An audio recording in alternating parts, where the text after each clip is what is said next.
My name is Carol Hughes. I have Custom Costumes of Rochester. I've been a costumer now for 26 years. Today I'm going to show you how to make an apple costume.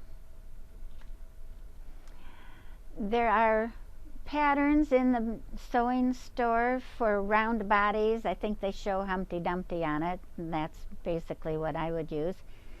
I would underline my red fabric with headliner, and you sew the segments together and it makes a nice circle or ball. And to that you would add a hood and make a leaf on top of the hood, which would be like the stem of the apple.